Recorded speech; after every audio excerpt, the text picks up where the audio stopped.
So the topic for today is solubility and pH. This set of notes is in Schoology for you if you would like it. All right, so yesterday we said that there are some equilibrium things that affect the solubility of a solute in solution. One of them was common ion. Today we're going to talk about the effect of pH on solubility. And just in general, here's the big deal. So if a substance has a basic anion, it will be more soluble in acidic solution. Okay, so what do we mean by a basic anion? Well, how do we know if something is a basic anion? Well, if we go ahead and we add H in front of the anion and ask ourselves, is this a weak acid? If we say yes, then we're talking about a basic anion. So examples would be F minus CO2, 2 minus PO3, 3 minus HCN, S2, any of those. Why are they all weak or basic anions? Well, if I put HF, make that into an acid, is that a weak acid? Yes, HF is not one of our strong acids, so it's got to be weak. How about H2CO3? Yep, carbonic acid, weak acid, right? Phosphoric acid, weak acid. Cyanic acid, okay, again, weak acid. Hydrosulfuric acid, again, a weak acid, okay? So all of those would be examples of basic ions, and if we have a basic ion in solution, it's more soluble in acidic solution because it's going to set up an equilibrium situation that will change our concentrations, and we'll see that in just a minute. All right. Likewise, if we have an acidic cation, we're going to be more soluble in basic solutions. So again, how do we know if it's an acidic cation? Add OHs to the cation and ask yourself, is this a weak base? So for example, NH4OH, ammonium hydroxide, yep, weak base, not a strong base. And so again, that one is going to be an acidic cation, NH4. Fe, OH2, again, weak base. So again, the Fe ion is a acidic cation.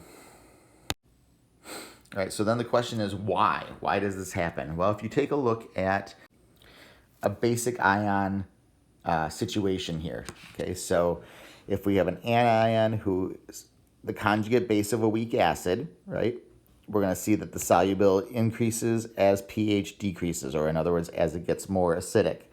Why does that happen? Well, here's our salt, PbF2,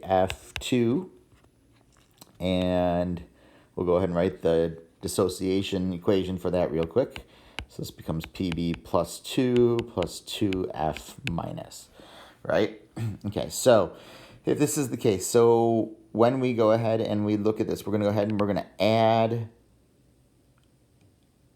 acid to it. Okay, we're going to decrease the pH. Okay, and if we do that, what can the H interact with? Well, the H plus is going to interact with this basic anion, F, and that sets up a weak acid, weak base equilibrium situation where they form HF, okay? So if that's the case, if we're adding hydrogen ions to this, the amount of F in the solution is actually going to decrease, okay? Well, we know from this equilibrium here that if F decreases by Le Chatelier, it's going to shift the reaction to the right, okay? Which means that we're going to produce more Pb2 plus 2, and the amount of this is going to go down. Well, that means we've just dissolved more of this, and so the solubility increases.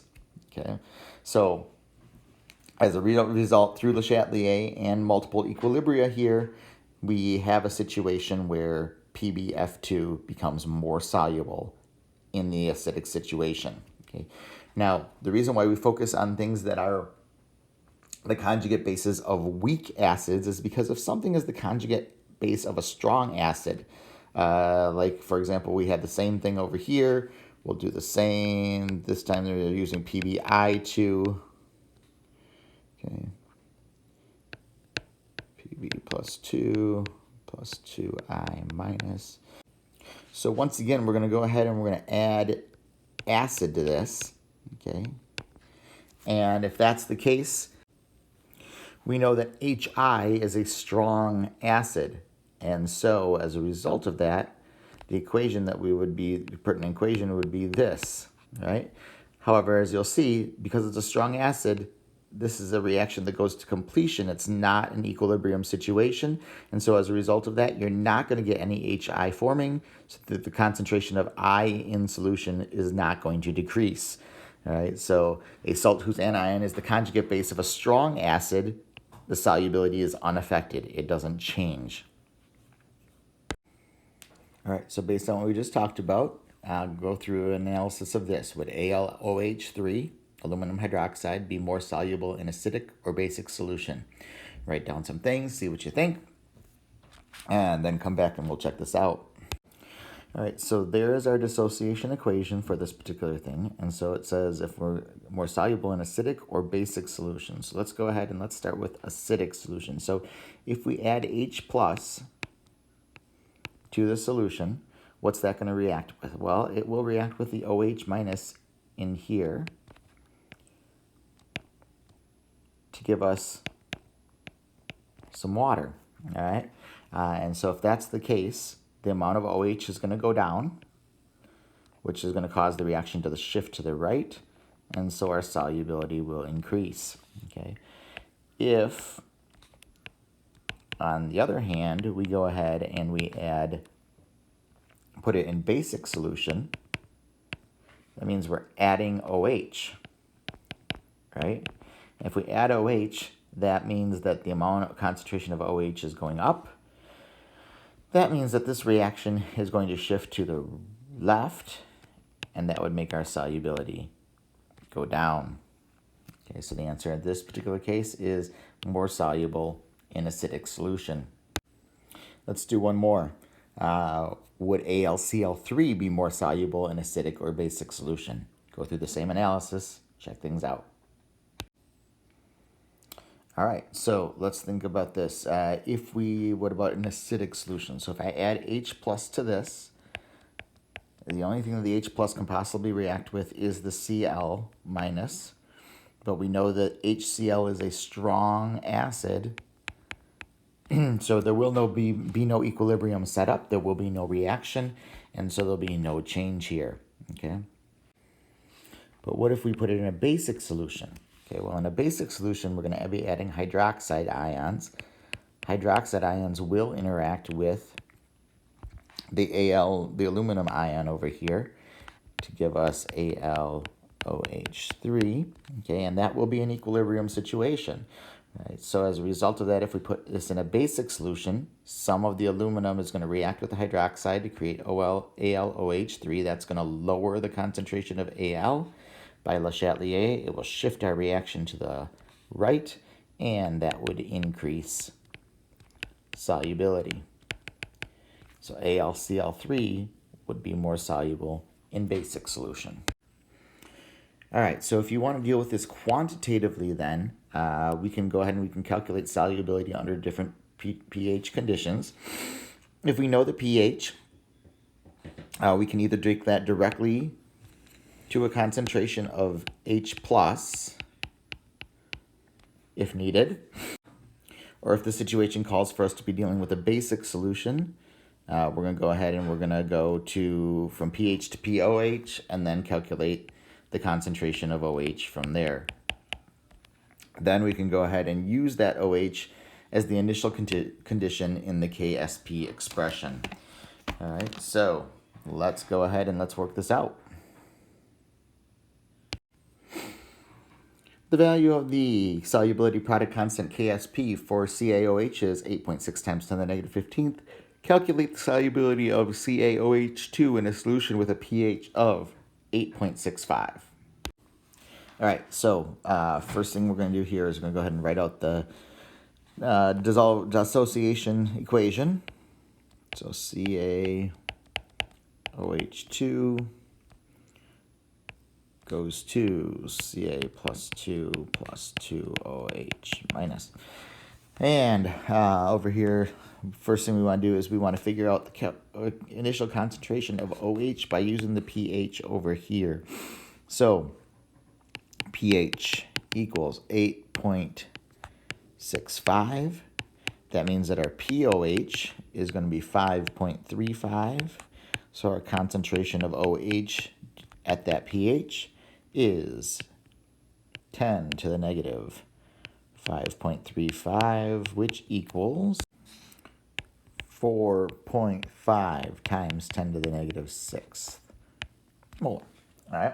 Okay, so then we can go ahead and we can use that in our equilibrium situation.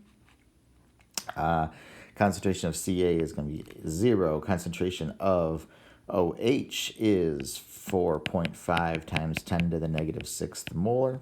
Okay, change X to X. So at equilibrium, this is X, and in this particular case, the molarity of the OH is 10 to the negative 6th. The KSP is 10 to the negative 15th. So in this particular case, 2X is not going to make much of a difference. And so as a result of that, our equilibrium concentration should be the same as, or essentially the same as our initial concentration. So then we go from there and we finish this off. So KSP equals concentration of Ca2 plus times the concentration of OH minus squared. So then from there we go equals X times 4.5 times 10 to the negative 6th squared, and that equals 8.6 times 10 to the negative 15th. Solving for X then, X will equal 4.2 times 10 to the negative 4th molar. Okay, that's what we got. Okay, here's a related problem, sort of unlike other ones we've done, but we can take a look at it. It says 50 milliliters of a 0.1 molar CaNO3 is mixed with 50 milliliters of 0.3 NaOH. Calculate the molar concentration of Ca plus 2 in the resulting solution once equilibrium has been established. Assume that the volumes are additive. All right, so we've got, so in our first solution here, if we look at the quantity and the molarity, this means that we have 0.005 moles of that. And for the second solution, it means we have 0.015 moles of that of NaOH. So if I think about what I'm putting into the beaker, I'm throwing in 0.005 moles of calcium 2 plus, NO3 2, so we're putting in 0.010 moles of NO3. We are also putting in 0.015 moles of Na and 0.015 moles of OH. Okay, now we know that all nitrates are completely soluble and alkali metals are completely soluble. So the only chemicals that are actually going to react in any kind of situation to form equilibrium are our Ca and our OH. Right, so let's set up the equilibrium equation for that. CaOH2 equilibrium Ca plus 2 OH minus. Okay, and in this particular case, our initial conditions are preset for us here, and we're going to be dealing in moles this time instead of molarity. So 0.005 moles, 0.015 moles. Our change is going to be X and 2X. At equilibrium, though, the KSP is in the 10 to the negative 15th range. These are much, much larger than that. So our equilibrium concentrations, once again, we can make the assumption that they aren't going to change very much. Yeah. All right, so as a result of that, they want to know what the molar concentration of Ca plus 2 is. Well, we already know those equilibrium concentrations. So all I need to do is take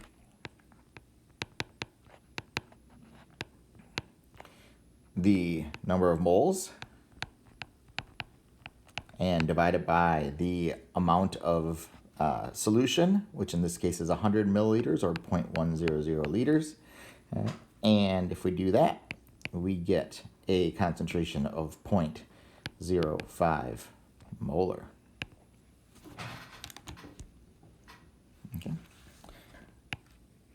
And that's our answer.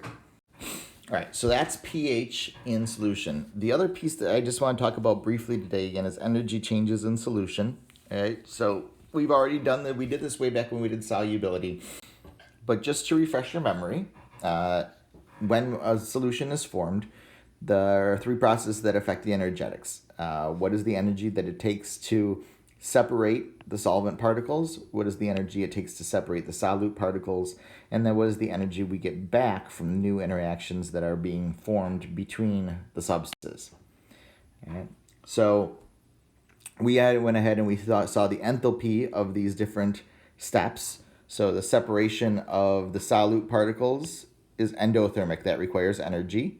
Separation of the solvent particles is endothermic, that requires energy. And then the new interactions being created, that is exothermic.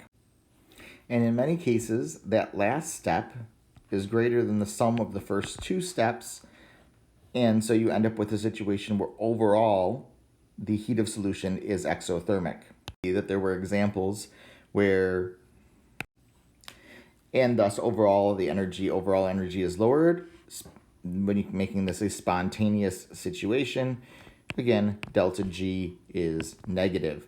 Okay. What's dominating here? What's dominating here is the enthalpy terms. And so those are the ones that are most important. However, as we said earlier this year, we do know that some dissolving processes are endothermic. In other words, this last step is not greater than the sum of the first two steps. Okay, so yet the situation still happens spontaneously. Delta G is still negative.